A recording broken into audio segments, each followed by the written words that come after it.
If we just have you sit down front so that when it's your turn to talk, you'll be near the front and we'll be able to find you easily.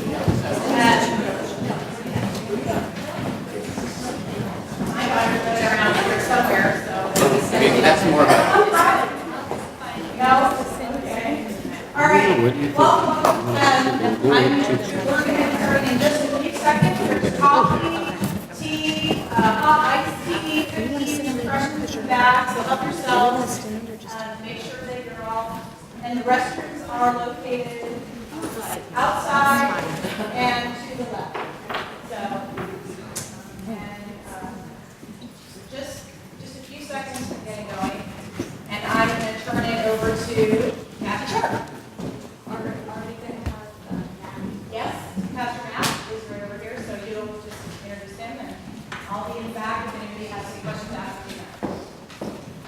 Hi, I'm Kathy Sharp, member of We Can Do Better Palo Alto, and I'd like to introduce our panelists. But first, I'd like to have Pastor Matt start today's presentation with an invocation.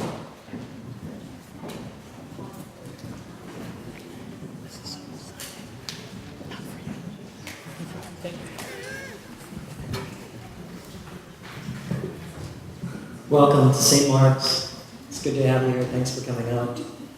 There's a famous prayer written by Reinhold Niebuhr, the beginning of which many of us are familiar with. And it goes like this. God, grant me the serenity to accept the things I cannot change, courage to change the things I can, and wisdom to know the difference. This seems like a good way to start this meeting in speaking to serenity and acceptance and change, wisdom and the courage to change things I can. This effort at courage is akin to the sentiment we can do better. And the We Can Do Better group or coalition, if you will, I'm not personally a part of the group, but my friends are. And we at St. Mark's have offered this space for this meeting because it's about the desire and hope to change things for the better, obviously.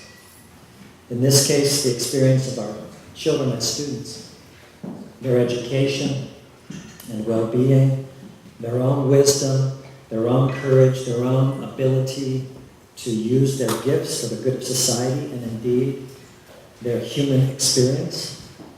So this is where the hope for the granting of serenity comes in. As parents and educators and professional experts, we are concerned with results, with performance, with trying to make the best of situations, our work, our children.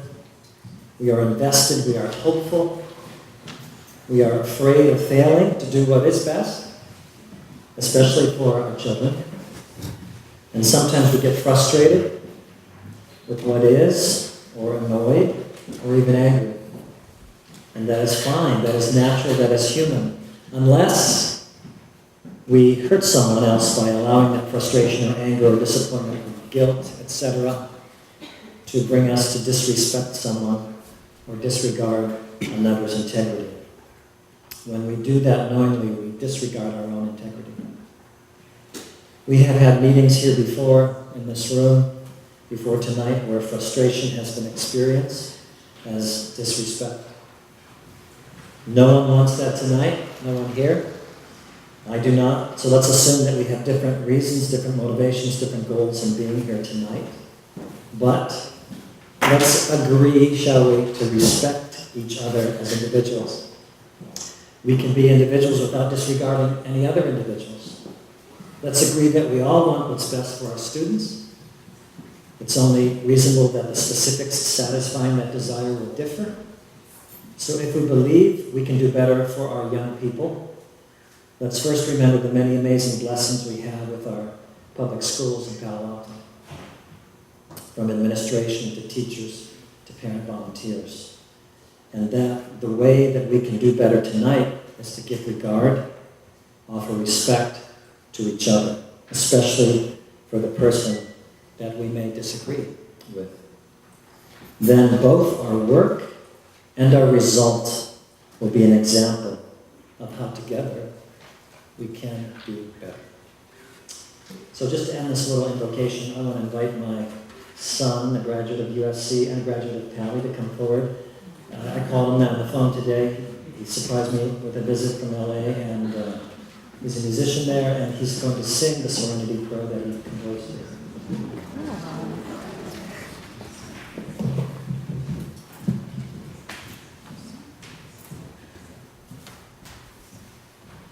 God grant me a way to see all the things not up to me.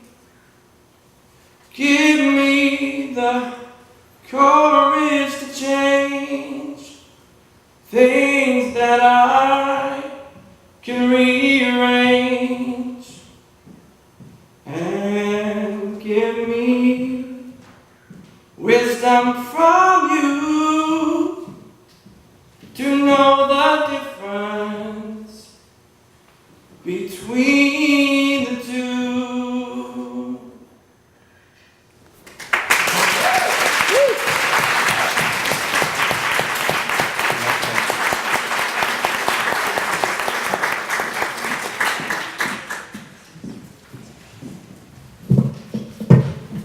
Well, thank you so much for the song and for the invocation, and I will spare the rest of you my singing. I'm a horrible singer. But I will take a minute to introduce our panelists tonight, and we've got Dr. Denise Clark Pope.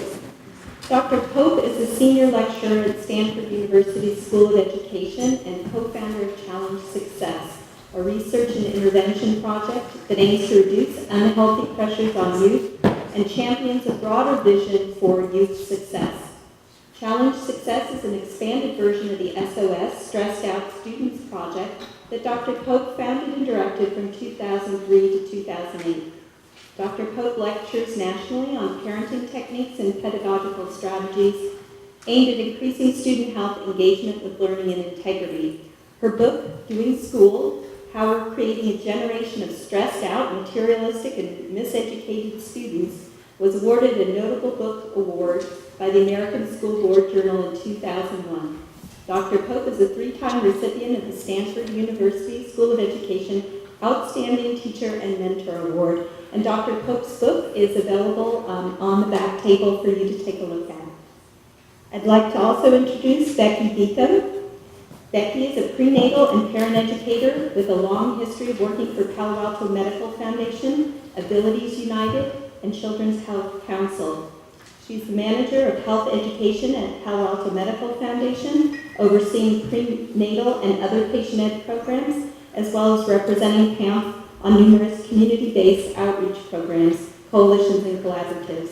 These include Palo Alto Youth Collaborative, Project Safety Net, PAUSD Student Health Council, PA Community Drug and Alcohol Collaborative, and formerly SHARE.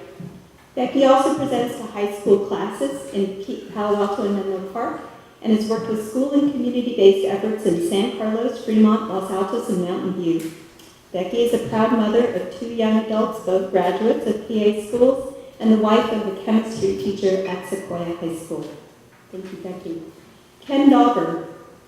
Ken graduated from Yale College and attended Harvard Business School with a PhD in sociology from University of Arizona, and was formerly on the faculty of sociology at Northwestern University.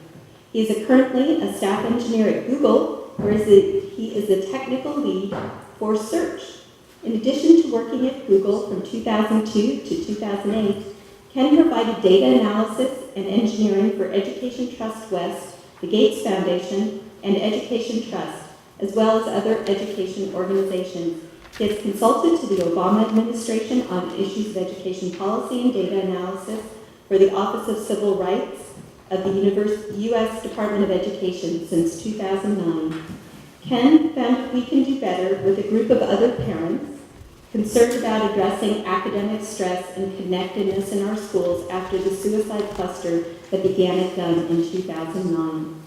Ken has 5 children, 2 of whom attended Gunn High School from 2002 to 2008. We'll have two parent panelists today from Pali that will be talking about the guidance program at Pali. I'd like to introduce Sally Venus. Sally is the mother of a Pali grad and a current sophomore at Pali. Sally belongs to two Palo Alto youth advocacy groups, St. Mark's right here, Advocates for Youth, and We Can Do Better Palo Alto.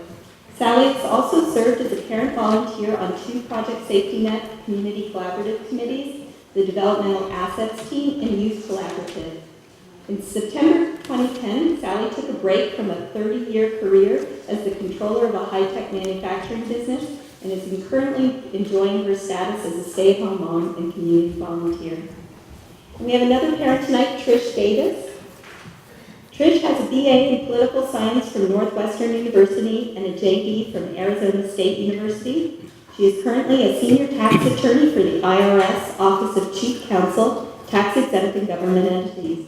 She's the mother of a Pali grad who's here tonight and a current sophomore at Pali. So we've got a panel lined up for you. We're going to hear some presentations about different aspects of guidance. And we're going to hear from the Pali parents about how guidance works at Pali. I'm Kathy Sharp. I'm going to be facilitating this presentation. I'm a senior manager at Oracle Corporation, and I'm also a graduate of the same program that Denise teaches at. So welcome, everyone. As Michelle said, there's restrooms out the door and in the back? To the left, thank you, and there's refreshments. Thank you, and I'm going to turn it over to Denise.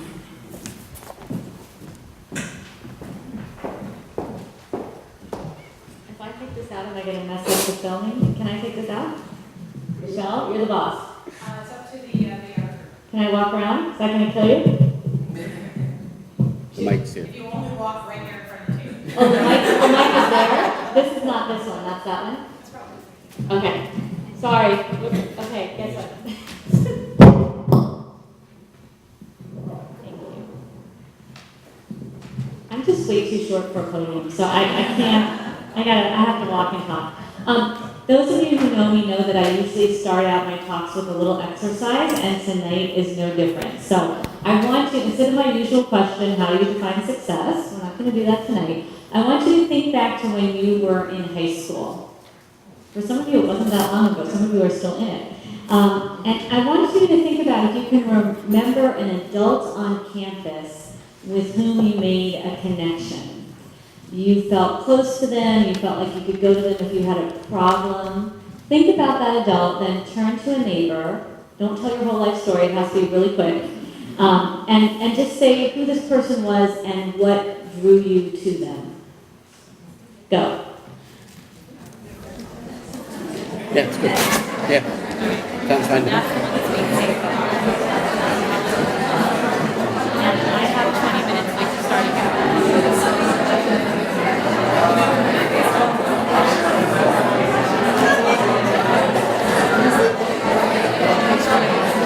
I just wanted an agenda for, because I'm supposed to bring up kids right after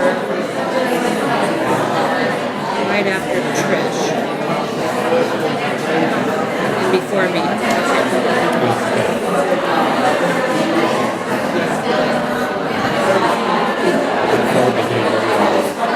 don't know. Do you have a clock with us? 15 minutes. I only have 10 anyway. And then we'll go.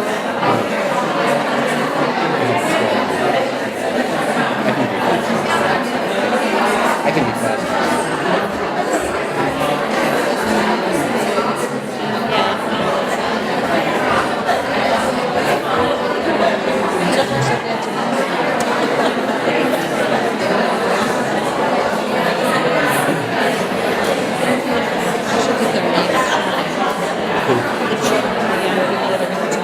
About 30 more seconds and we'll come back together. Let's just say we'll have some students. So just keeping that person in mind and keeping all the qualities that drew you to them and connected you to them, that's exactly why we're here tonight. We are trying to foster in all of our kids, at all of our schools, a sense of connection, a person who they feel close enough to that they can go to with a problem, a person with the same characteristics that drew you to your mentor or advisee or counselor, whoever it was. This is part of the mission of what I do as part of Challenge Success. And a few people have asked me, well, why is Challenge Success here tonight? A big part of our mission is education. And we are educating parents and administrators and students and counselors about best practices in schools. And several of my friends have said to me, you know, I went through a program with counselors and I never knew there were any other ways to do school counseling. So we see ourselves here as a service to provide education.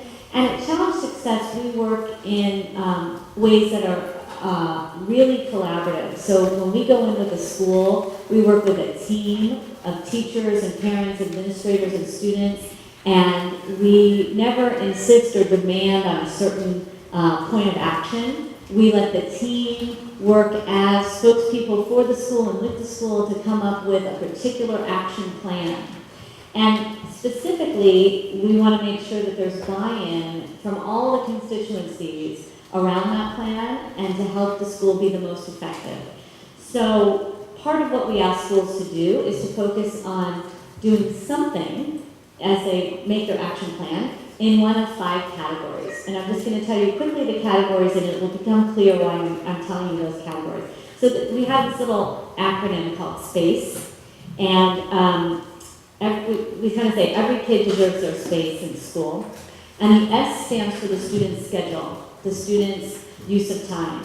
And so you might have heard in Palo Alto of some changes with the late start and putting finals before break, and they're working on homework policy. These are all things in the sort of S category, students' use of time. The P stands for project-based learning, meaningful, rigorous, engaging, challenging project-based learning, more akin to the type of learning that kids do, that people do in the real world, in the workplace. And the A stands for alternative and authentic assessments.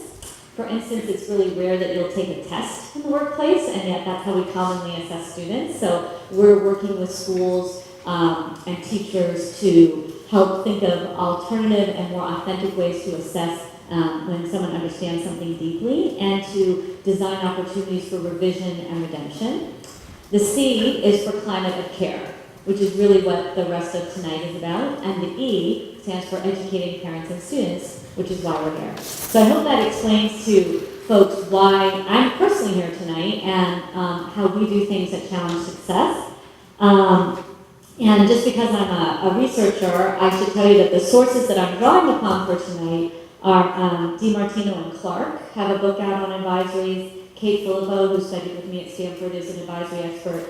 And then 2 large organizations, Educators for Social Responsibility, and I think their work is in the back. There's a handout for you in the back, and CASEL, C-A-S-E-L. So if you're interested in learning more, there's information in the back from some of these organizations. So, okay, getting to the point. What is teacher advisory? TA it's not the same kind of thing as when you had in college, you had a TA, like a teacher's assistant. It's different. So you have to kind of get that out of your head. Basically, one adult at the school meets regularly with small groups of students throughout the school year to offer academic and non-academic support. And there's a lot of different ways of doing this, but typically these groups have a ratio of 1 adult for every 15 to 25 kids in a meeting. So really personalized attention. And they can meet as often as once a day. We have a school, private school in the area that meets once a day for 10 to 15 minutes at the end of the day every day. That's pretty unusual. To once or twice a week, which is more typical in some of the private schools around here, to once or twice a month.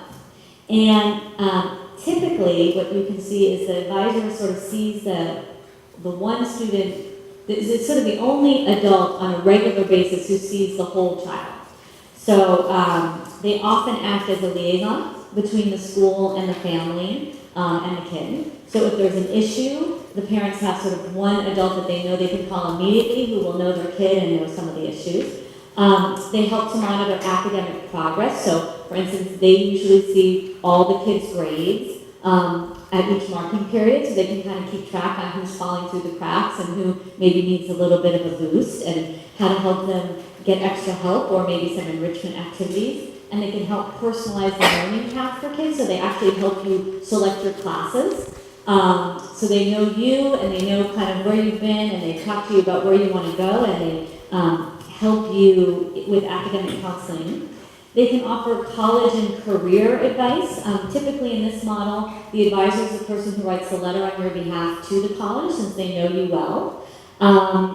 They can also help with basic information on career pathways and some college choice and college admissions information. They often help students solve non-academic problems. There's someone to go to with the problem. So maybe they're the first responders in noticing some kind of eating disorder or anxiety, or you as the student will go to them and say, I think I'm pregnant, I need some advice on what to do and where to go. Usually, I just want to make it clear, they are not the counselors of the school. So they are there to then refer you who have just come to them with the problem, to the experts who can then handle that problem and who have been trained to handle those kinds of problems.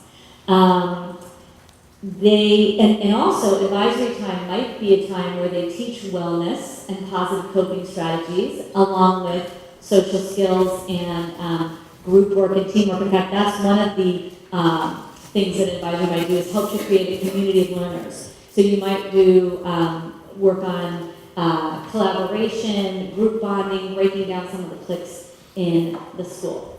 So, they are not there to replace trained counselors. They're not there to replace trained college counselors if your school has a college counselor.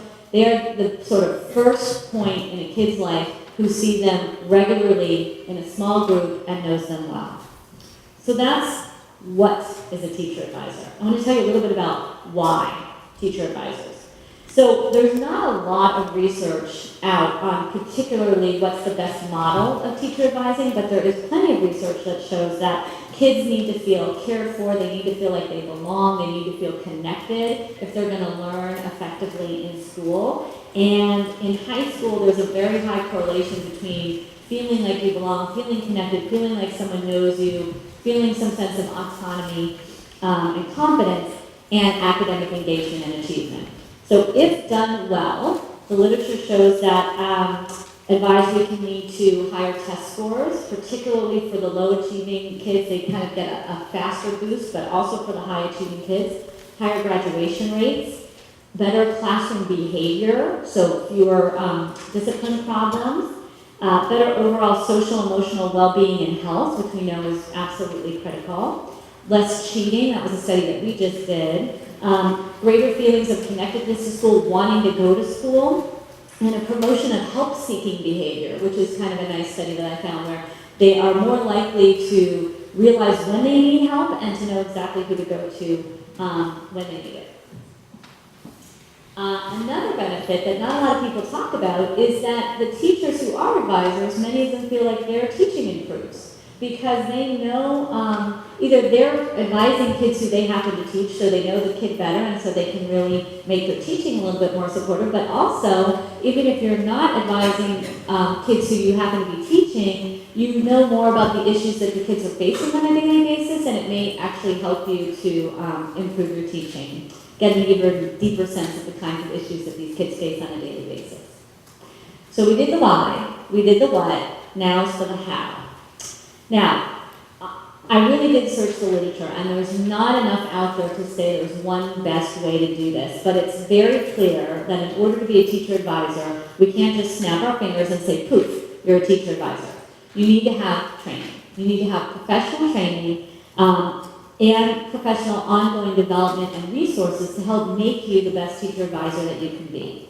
In most cases, the teacher advisor gets paid a stipend or a course release, and is following a curriculum that's been agreed upon by the school, and usually developed with help from outside experts, but really specific to the school. So everyone needs to be clear on the purpose of advisory, all the teacher advisors and the school administrators, and the parents and the kids. need to be clear on what the role of the advisor is versus the role of the specialist at the school. How do we know when to refer someone? How do we know which problems we should refer on? And really how the advisory program is going to be assessed for ongoing improvement. And so you don't want to just kind of put a program out there and not follow through. You want to keep asking, is this working? How do we know it's working and how can we make it better? There is no best model in terms of how to group students. Some advisors group students by grade, so you'll have 9th graders with other 9th graders. I've seen advisors that are also cross-grade, where you have 9th, 10th, 11th, and 12th graders all in one advisory group. And there's pros and cons to the different ways of grouping them.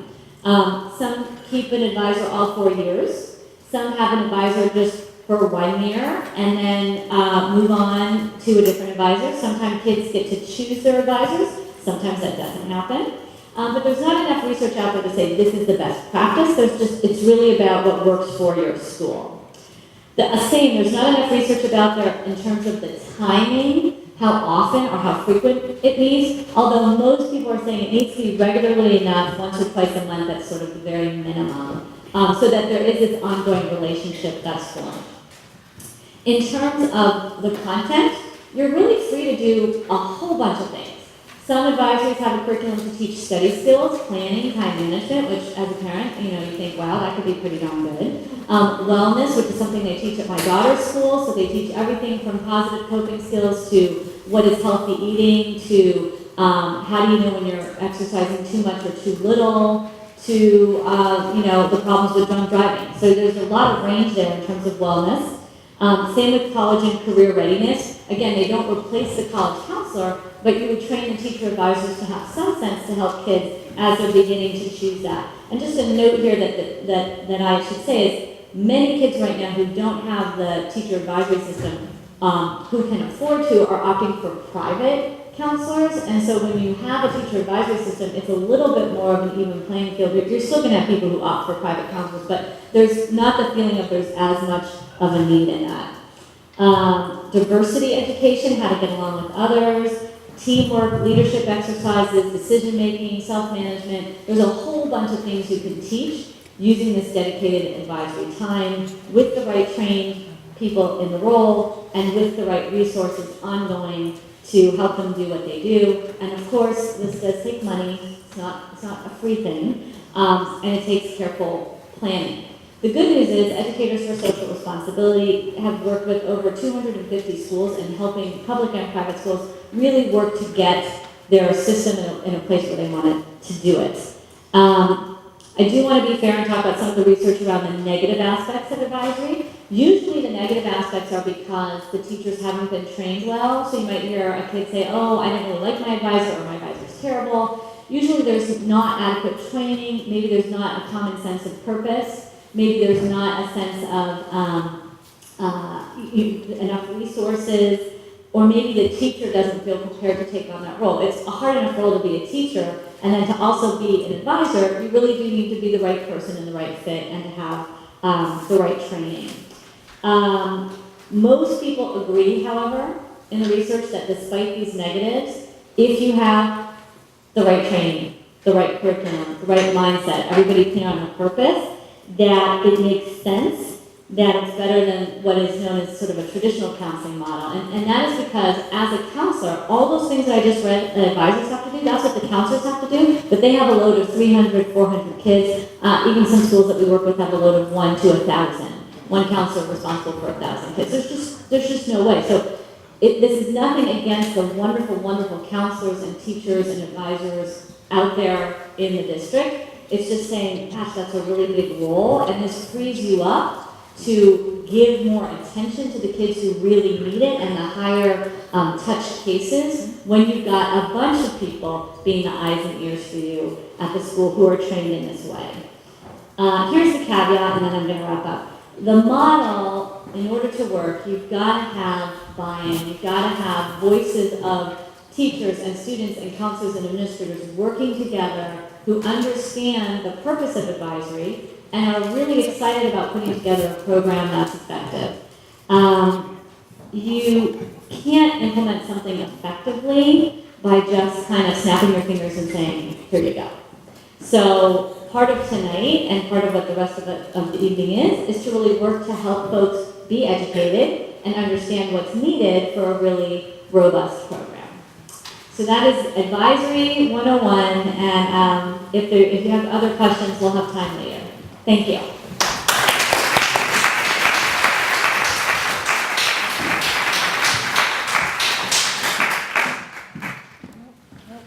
Thank you so much, Dr. Pope. And now I'm going to turn it over to Becky Dika. Oh, Ken. Yeah, sorry.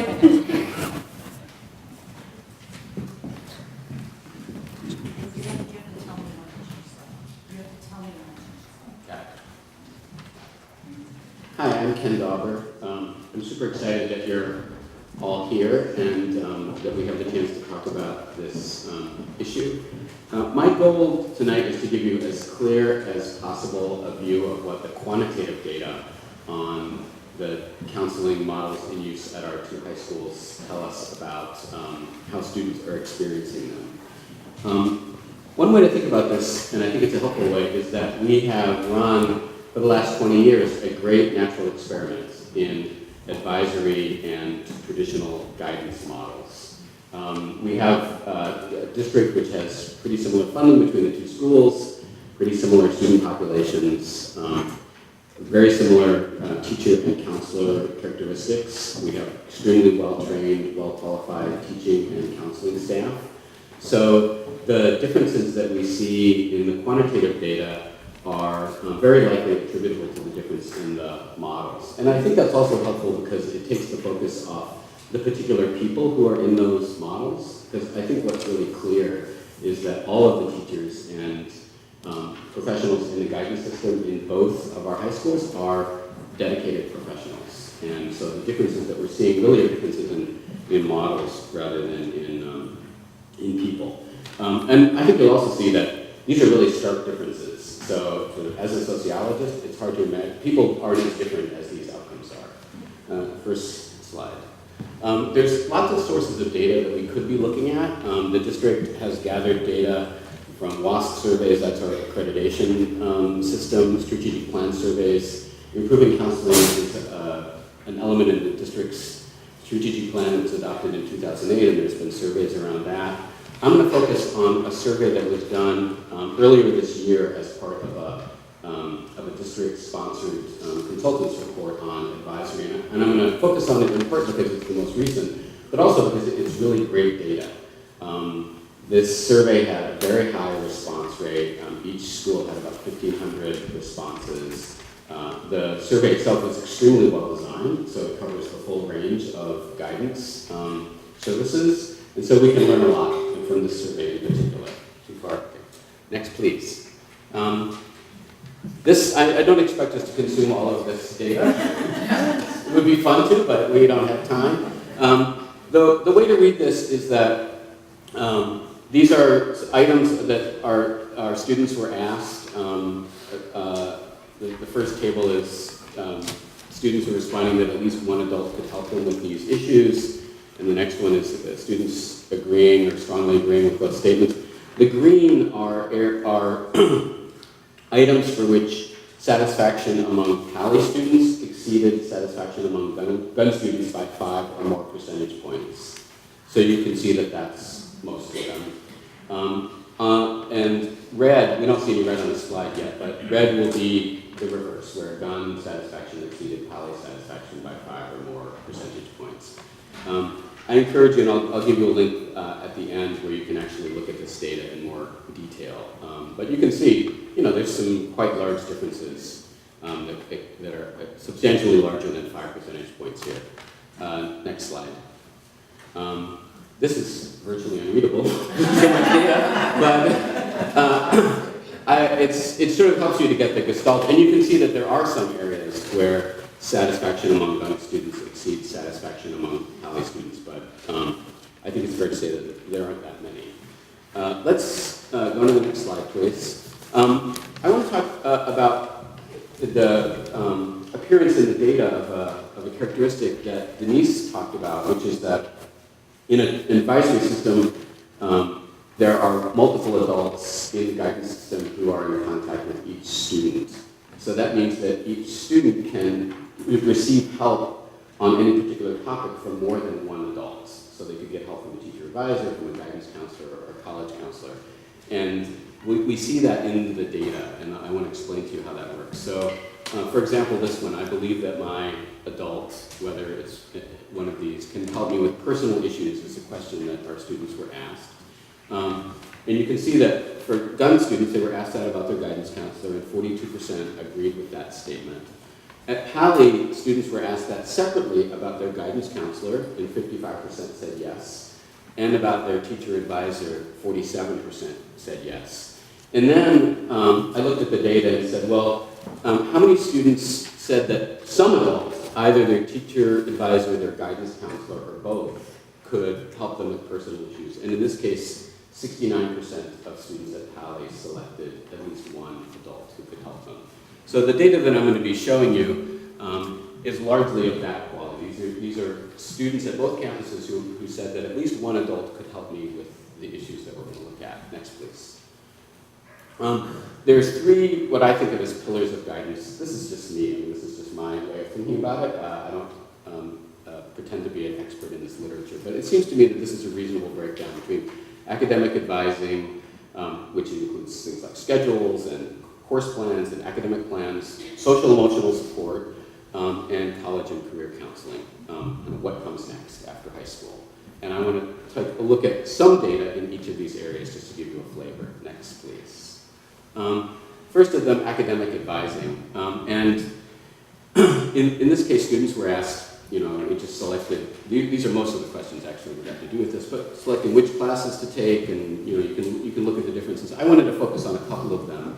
Supporting me if I'm struggling academically, where 57% of students at Gunn said that they had an adult on campus who could help them with that, and 88% at Palo. And I think that that's somewhat reflective of the kinds of differences that Denise is talking about. The next one I think is interesting. I trust the advice my adult gives me about classes and schedules. And you can see there's about a 20 percentage point gap there.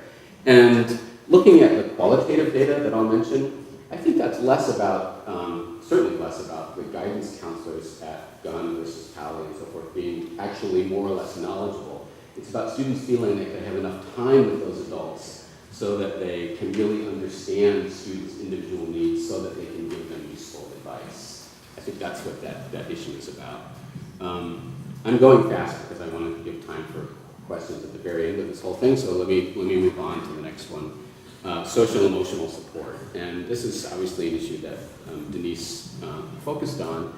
And you can see there's extremely large differences between Gunn and Palo on this measure. Supporting me if I'm struggling emotionally, there's a 40-point difference. Supporting me if I'm generally stressed, I picked that one to highlight because the district has a focused goal around reducing unnecessary academic stress this year. So the extent to which the two systems are really, more or less well attuned to that problem, I think is useful. And you can see that there's a pretty large gap, 48% for Gunn and 86% for Palo. I think actually what's remarkable about a lot of these is this is an area in which the gaps between the two models seem particularly large. I mean, there's a lot of 30 and 40-point gaps in satisfaction in this one. And I know there's a lot of data. I don't expect you to look at all these numbers. They're all available on the web, and I'll show you where that is. I'm just trying to give you a quick overview. And remember, green is where there's 5 or more percentage points advantage for Palo and vice versa for red. Go ahead, Michelle. And this is college and career counseling, and this is the last one. And I think what's interesting here is we again see fairly large differences. 70% of students at Palo say that there's somebody in the guidance system who can help them find a college that fits their interests and goals, versus 91%, 70% of Gunn, 91% at Palo. Writing college letters of recommendation. Again, I think that this is less about the sense that students have that somehow the adults aren't able to do these things. It's that it's hard for them to find adults who they can spend enough time with that they really feel like they're getting personalized attention. A lot of the qualitative comments from Gunn students are along the lines of, I feel like I get the same recommendations that everybody else does. And I think they probably feel like that because they just can't believe that somebody in this time that they have available to them could really understand them well enough to give them personalized attention. And then the college application process, as Denise was saying, it's obviously pretty time consuming. It requires a lot of kind of touch points. And so the amount of time that's available with a guidance counselor in a traditional system just probably isn't enough to make students feel like they're completely supported. And I do want to point out that one, for seniors at Gunn, they do feel well informed about the college application process vis-a-vis Pali. Next slide, please. How did I get here?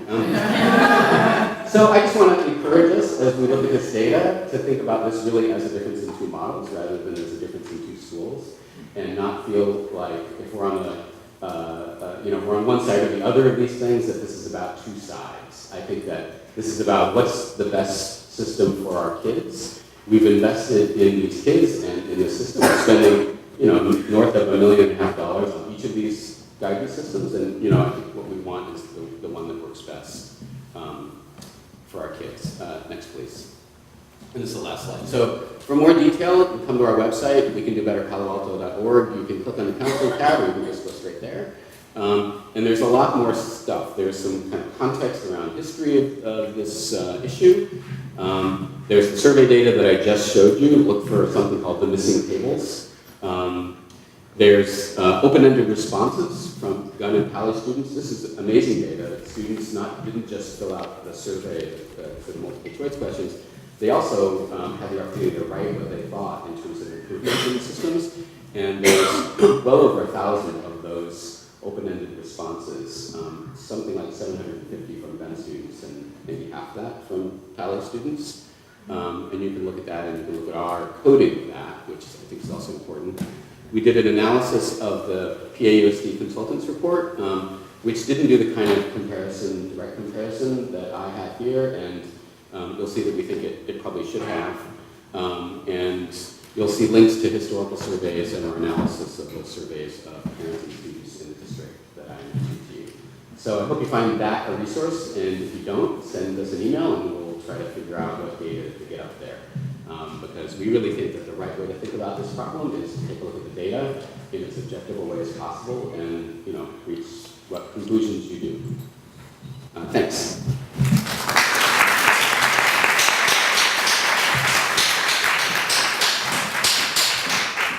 Now I'd like to introduce Becky Duca.